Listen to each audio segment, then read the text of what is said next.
Monsieur le ministre, mes chers collègues. Il me faut commencer à nouveau, puisque cela a été évoqué ici, par évacuer un argument. Non, le fait que nous avons notamment défendu tout à l'heure une motion de rejet préalable ou que nous critiquons ce texte ne signifie pas que nous approuvons les terroristes. De grâce, arrêtons ce type d'argument. Ils déshonorent ceux qui les portent. Ils ont parfois même d'ailleurs une charge anti-parlementaire, parce que nous utilisons des outils parlementaires précisément pour dire ce texte doit repartir en commission. Vous traitez ça de la pire manière politicienne, en disant qu'en gros, vous critiquez ce texte, jugez de son efficacité, c'est vouloir, tel que vient de dire tout à l'heure le garde des Sceaux, que les assassins se promènent librement. Franchement, ça montre bien le degré, ou du moins le niveau où se situe ce texte. Politicien, faire de l'agitation politique et refuser d'entendre des critiques. Alors il s'agit pour nous, d'abord, dans la critique que nous portons, de pouvoir juger ce qui fonctionne et ce qui ne fonctionne pas, d'analyser, d'évaluer, de renforcer au mieux notre politique de lutte antiterroriste. Je l'ai dit, cessons cette opposition. C'est d'autant plus piquant parfois quand vous nous critiquez, c'est que les uns et les autres, vous avez exercé des responsabilités, vous en exercez. Et on a envie de vous dire justement, quel bilan tirez-vous de cette législation antiterroriste ? Lorsqu'un attentat terroriste est porté, c'est un acte politique. Comprenez bien le sens de ce que je suis en train de dire. Il vise à mettre sous tension la société. Il vise généralement à modifier le comportement de la société, notamment en matière de législation. Donc nous devons, nous, juger avec délicatesse, mesure, ce que nous faisons, et de ne pas tomber dans les pièges que nous tendent les terroristes, à savoir faire de la surenchère législative sans donner les moyens souvent concrets de législation qui existent déjà et qui n'ont pas les moyens de leur application en raison de politiques d'austérité qui frappent les services publics. Alors, comment pérenniser le dispositif de la loi SILT, qui n'a pour l'instant pas été soumis à une évaluation sérieuse et indépendante ? Le seul repère que nous avons, c'est un rapport du ministère qui est plus, disons-le clairement, un rapport comptable qu'un plan détaillé, sérieux, qui nous permet de juger de l'efficacité de la loi SILT. En 3 ans d'application, quel bilan pouvons-nous en tirer ? Les attentats sur notre sol ont-ils été empêchés par ces mesures qui font l'impasse de toute procédure judiciaire ?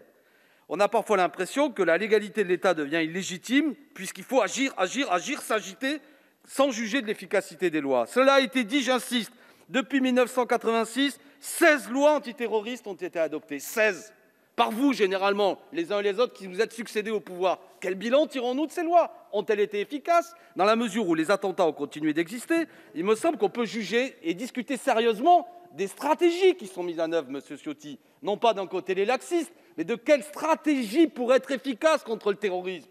Agir contre le terrorisme, ce n'est pas s'agiter de manière politicienne en faisant croire que ceux qui critiquent les stratégies actuelles seraient du côté des assassins islamistes, terroristes, qui nous frappent et veulent nous faire peur. Oui, ayez chacun la modestie au moins du fait que vous avez exercé le pouvoir et que nous observons une situation qui n'est pas meilleure sur le front de la lutte antiterroriste. Voilà ce que nous voulons vous dire. Qu'en est-il, par exemple ? Et là-dessus, monsieur le ministre, vous nous avez donné le point. Renforcer la plateforme Pharos, c'était souvent notre critique. Monsieur le garde des Sceaux, vous disiez, vous ne dites rien. Nous avons longtemps insisté sur le fait que la plateforme Pharos manquait de moyens humains. Nous avons été entendus, tant mieux. Mais les derniers attentats nous l'ont appris. C'est souvent, cela a été pointé par le collègue Peu, c'est souvent les défaillances des services de l'État, la défaillance de notre suivi psychiatrique, la défaillance de ce qu'est la réalité de la prison, monsieur le garde des Sceaux, la réalité de la prison actuelle, qui fabrique souvent, hélas, des gens qui se radicalisent en prison. Travaillons là-dessus. L'exemple récent de celui qui a frappé un policier démontre que c'est au sein même de la prison qu'il s'est radicalisé sur le plan religieux, lui qui souffrait de troubles psychiatriques. Quand nous vous disons ça, nous ne sommes pas du côté des assassins, mais nous sommes du côté de la réalité, d'une efficacité, pas d'un baratin qui vise à faire croire que vous agissez, mais de voir qu'aujourd'hui, la réalité de la prison, la défaillance de notre suivi psychiatrique fabrique des terroristes. Et c'est là cela que nous voulons agir. Qu'en est-il, par exemple, une question demeure, le traitement massif des données dans la surenchère technologique que vous nous proposez. Déjà, je pointe le fait que sur 59 attentats qui ont été déjoués depuis 2013, 58 l'ont été souvent grâce à des interventions humaines et du renseignement. Mais concernant cette surenchère technologique, la société américaine Palantir, disons-le clairement, liée à la CIA, qui travaille avec la DGSI depuis 2016, va-t-elle se voir à nouveau confier cette tâche de suivi ?